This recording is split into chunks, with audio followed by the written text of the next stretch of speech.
A very good morning, dear student. Let us now start second chapter of civics, that is lesson 17, fundamental rights, fundamental duties and directive principles of state policy. This is also one of the feature of our constitution that we studied in the first chapter.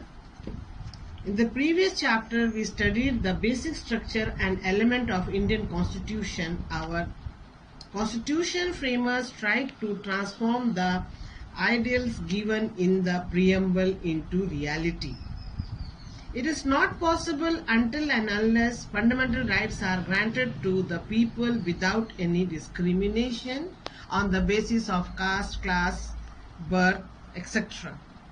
After a long period of slavery and exploitation, people wanted to live a life where the mind is without fear and the head is held high, where education is free for all, where everyone has the freedom of religion and faith. The government should do welfare of the people, especially the downtrodden. In this way, fundamental rights are very important. They are essential for the development of personality of every individual to preserve human dignity.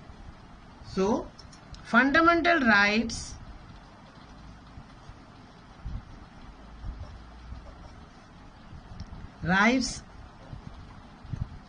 are very essential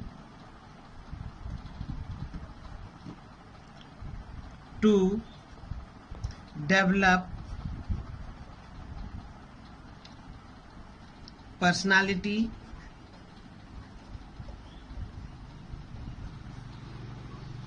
and to preserve human dignity.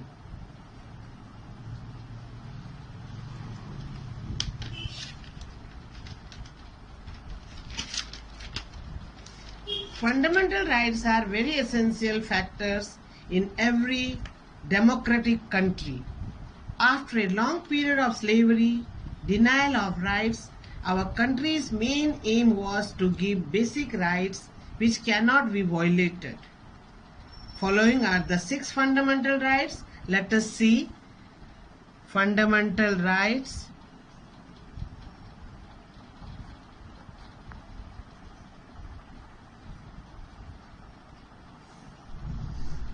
Following are the main fundamental rights. Right to equality, then right to freedom,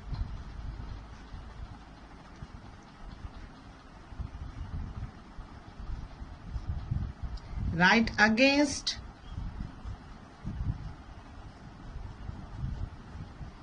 exploitation,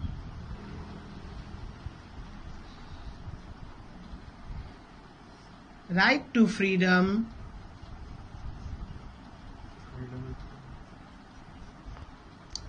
freedom of religion, cultural and educational rights. The last is right to constitutional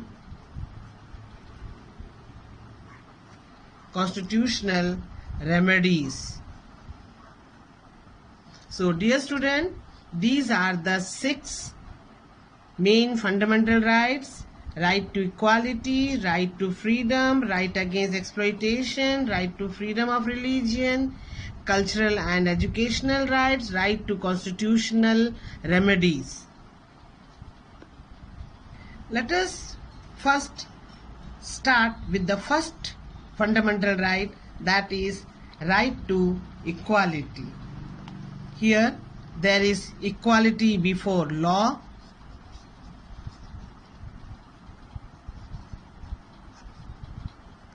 all are equal in the eye of law without any discrimination.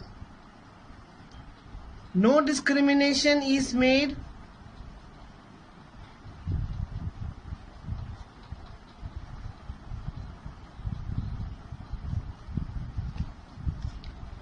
Equality in public employment. In public employment.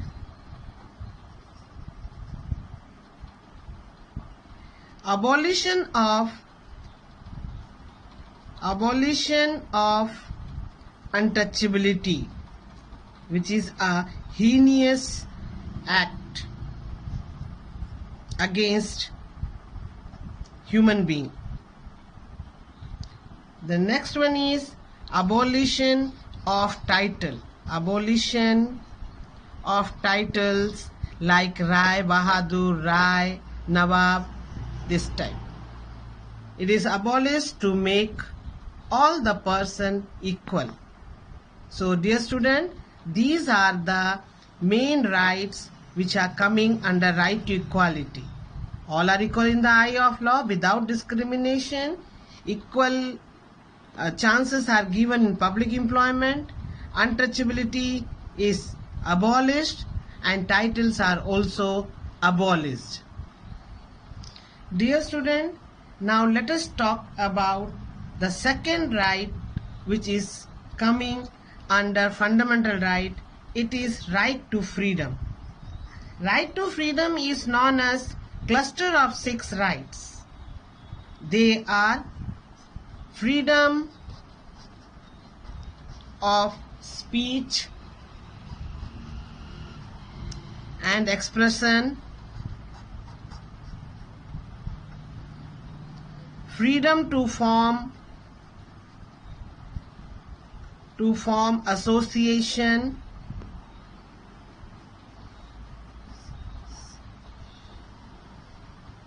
and unions.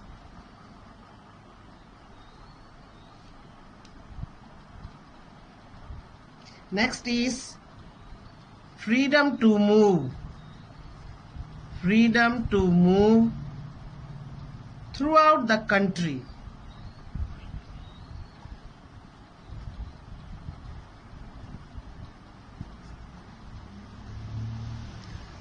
Freedom to reside, freedom to settle or reside in any part of India.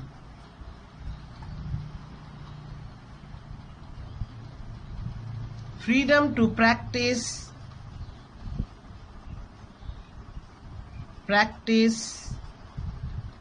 any profession.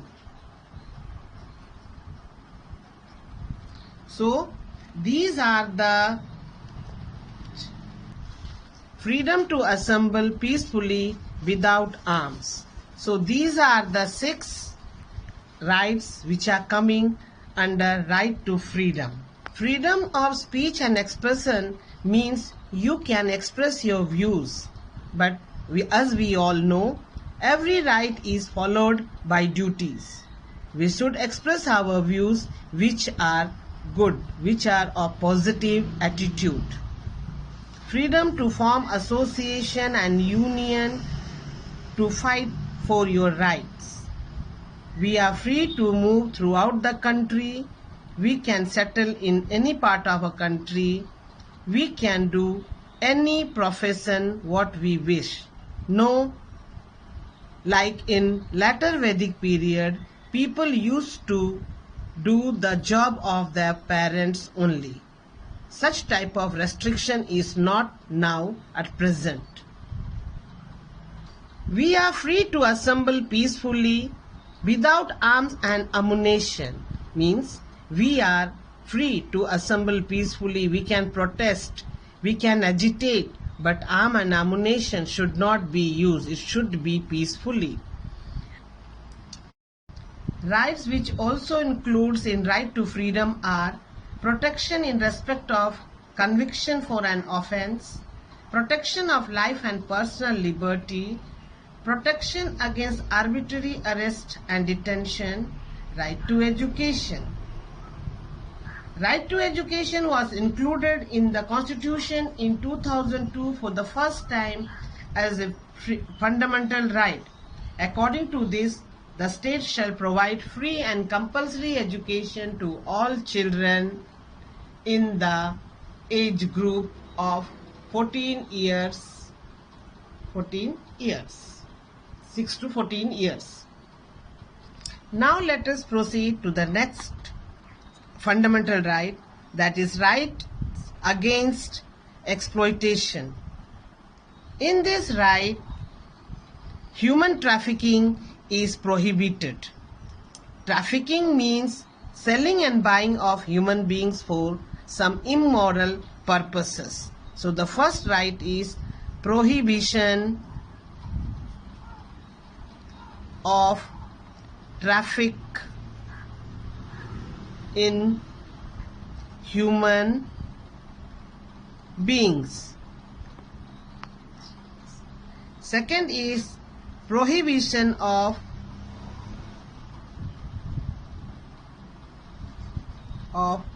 forced labor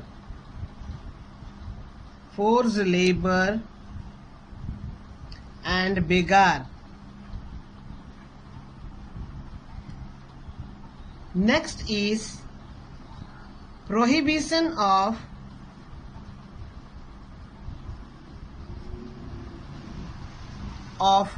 employment of children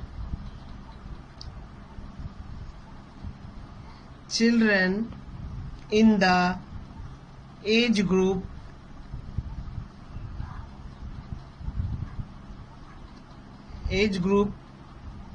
below 14 years, especially in factories, mines, ordnance factory.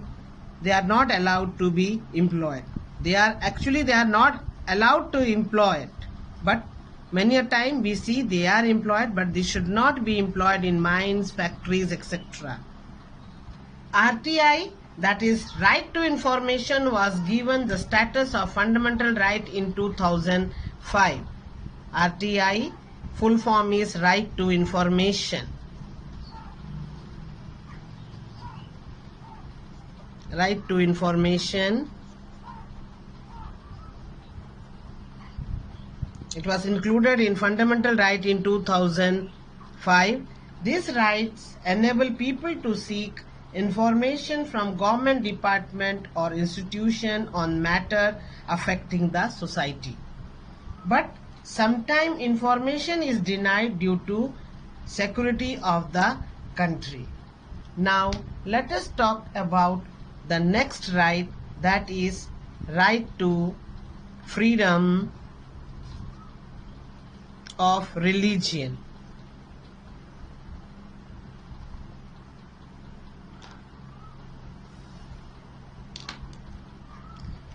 Here this right gives freedom to profess, practice, propagate any religion.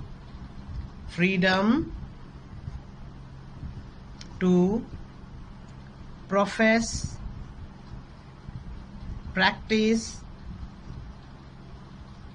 and propagate any religion.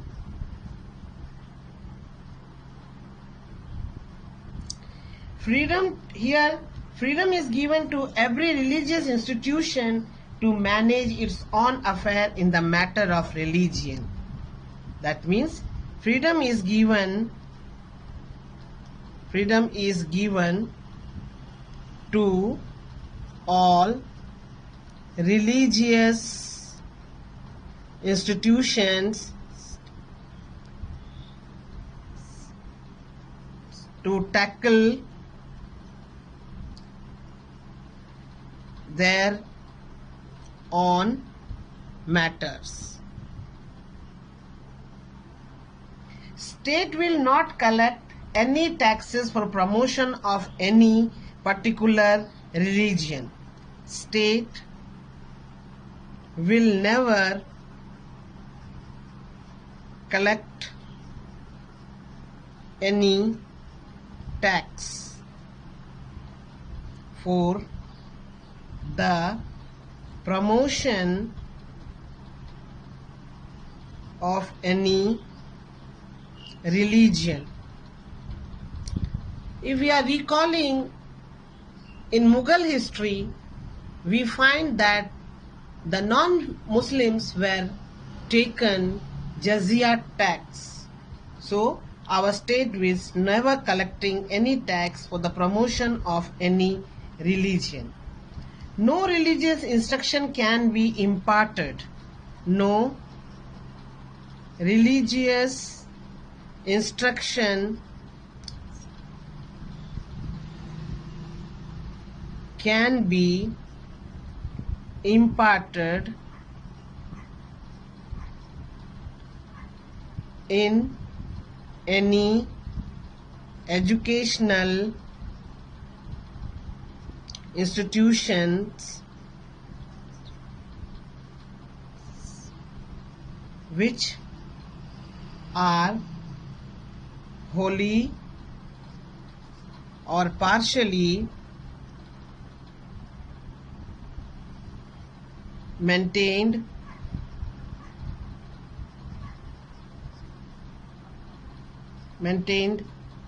by state fund. No religious instruction can be imparted in any educational institution which are wholly or partially maintained by state fund. An institution which is run by wholly or partially by state fund has no right to impart any religious instruction about any particular religion. No religious instruction should be given in that institution. Next right is cultural and educational rights. It guarantees to preserve, maintain and promote one's culture and language.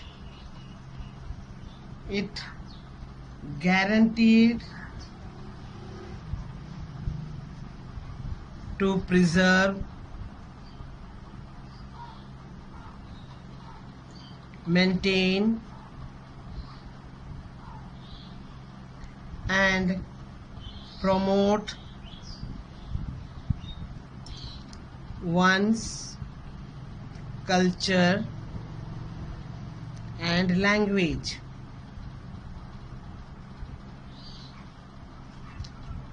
It tells that everyone's culture or language will be protected.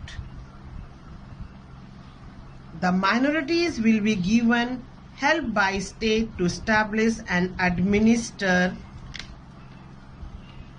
educational institution of their own to preserve and develop their culture. The minorities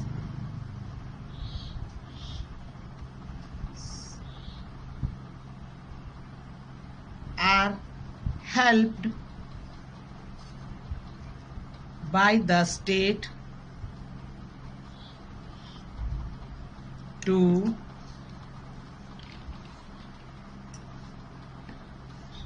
preserve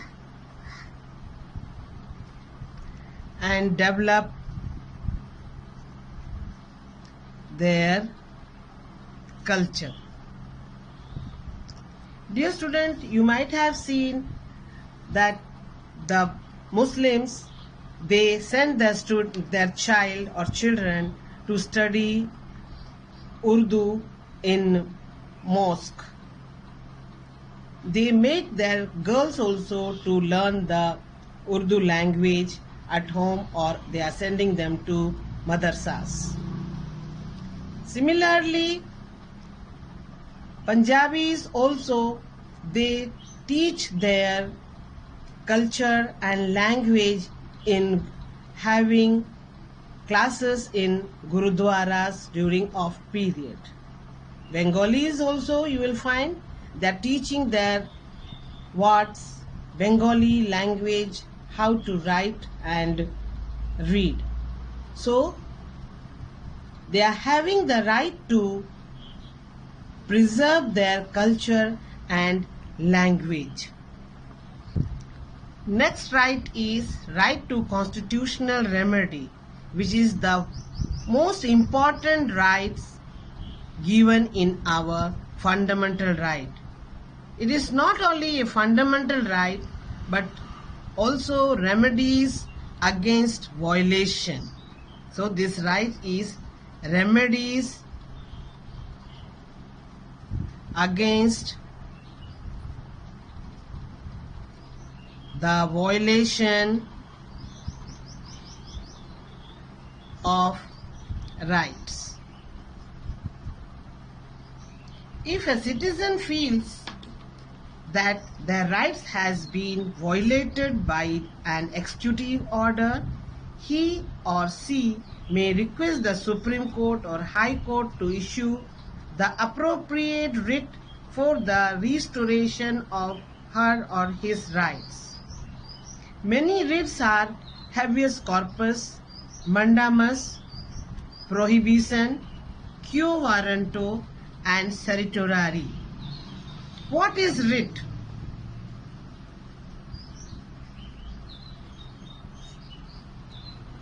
Writs is a form of written command in the name of a court or other legal authority to act or abstain from acting in a particular way. It will be more clear when we are discussing writs.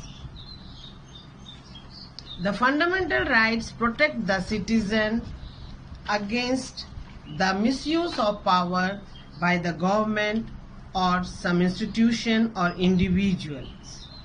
So the fundamental rights are justiciable and are protected by the court. If a fundamental right is violated, one can move to the court of law and seek justice. But our fundamental rights are not absolute or unlimited. Our constitution has imposed certain restrictions to check the abuse of these rights. The state is allowed to impose some reasonable restriction in the interest of public order, decency, morality, etc. Following are the 5 writs given here. The power of issuing writs is given to Supreme Court to ensure the enjoyment of rights by the people to restore their rights in case of any violation. The first writ is habeas corpus, which means an unlawful detained person may be produced before the court to find out whether the detention was legal or not. It is most valuable right for the protection of personal liberty. Mandamus is issued when a public servant has failed to perform a duty. In such case, the court orders the concerned official to perform the duty not performed earlier. Here the person can be asked by the court to do his duty properly. Prohibition means prohibit or forbid. This writ is normally issued by a superior court to the lower court asking it not to proceed with the case which does not fall under its jurisdiction. उनके क्षेत्राधिकार में नहीं आता है, इसलिए ये case उनको नहीं लड़ना है या नहीं करना है, इसका ऑर्डर प्रोहिबिशन में दी जाती है। Quo warranto is issued to restrain a person from acting in public office to which he or she is not entitled. Certiorari means to be fully informed of. If a superior court wants some additional information or record from the lower court to enable itself to deal with the case more effectively, this writ may be issued.